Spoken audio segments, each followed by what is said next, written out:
കഴിഞ്ഞ വർഷം സെപ്റ്റംബറിലാണ് supreme judicial council സ്ത്രീകൾക്കും നീതിന്യായ രംഗത്തേക്ക് പ്രവേശനം സാധ്യമാക്കുന്ന നടപടികൾക്ക് തുടക്കം കുറിച്ചത്.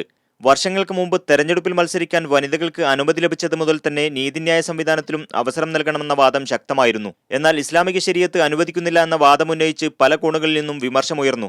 നീതിന്യായ വ്യവസ്ഥയിൽ സ്ത്രീകൾക്ക് പ്രവേശനം നിഷേധിക്കുന്നതിനുള്ള ന്യായമൊന്നും കാണുന്നില്ലെന്ന് ഔക്കാഫ് ഇസ്ലാമിക കാര്യ മന്ത്രാലയം ഫത്വ നൽകിയതോടെ 5 മാസം മുമ്പ് ജുഡീഷ്യൽ കൗൺസിൽ പബ്ലിക് പ്രോസിക്യൂഷനിലേക്ക് വനിതകളിൽ നിന്ന് അപേക്ഷ ക്ഷണിക്കുകയായിരുന്നു. ലഭിച്ച അപേക്ഷകളിൽ 22 വനിതകളെ പ്രോസിക്യൂട്ടർമാരായി നിർദ്ദേശിച്ച് നിയമനോത്തരവിനായി നീതിന്യായ മന്ത്രാലയത്തിന് സമർപ്പിച്ചിരിക്കുകയാണിപ്പോൾ. 80% മുകളിൽ മാർക്കോടെ നിയമബിരുദം സ്വന്തമാക്കിയ വനിതകളിൽ നിന്നാണ് പ്രോസിക്യൂട്ടർ തസ്തികയിലേക്കുള്ള അപേക്ഷ സ്വീകരിച്ചത്. 5 മുതൽ 7 വർഷം വരെ പ്രോസിക്യൂട്ടറായി പ്രവർത്തന പരിചയമുള്ളവരെ പിന്നീട് ജഡ്ജി തസ്തികയിലേക്കും പരിഗണിക്കും. 1961 ആമിന അബ്ദുൾ റസാഖിനെ വനിതാ ജഡ്ജിയായി നിയമിച്ച മൊറോക്കോയാണ് അറബ് മേഖലയിൽ നീതിന്യായ രംഗത്ത് വനിതാ സാന്നിധ്യത്തിന് തുടക്കമിട്ടത്. ഗൾഫ് രാജ്യങ്ങളിൽ ബഹ്റൈനാണ് ആദ്യമായി ഒരു വനിതയെ ജഡ്ജിയായി നിയമിച്ചത്. തുടർന്ന് UAE, ഖത്തർ എന്നീ രാജ്യങ്ങളും വനിതകളെ ന്യായാധിപ സ്ഥാനത്തേക്ക് കൊണ്ടുവന്നിരുന്നു. വനിതകൾ നീതി നിർവഹണ രംഗത്ത് കൂടി കൈവെക്കുന്നതോടെ രാജ്യം സ്ത്രീ ശാക്തീകരണ രംഗത്ത് വലിയ മുന്നേറ്റം നടത്തുമെന്നാണ് കരുതപ്പെടുന്നത്. Media 1 Kuwait.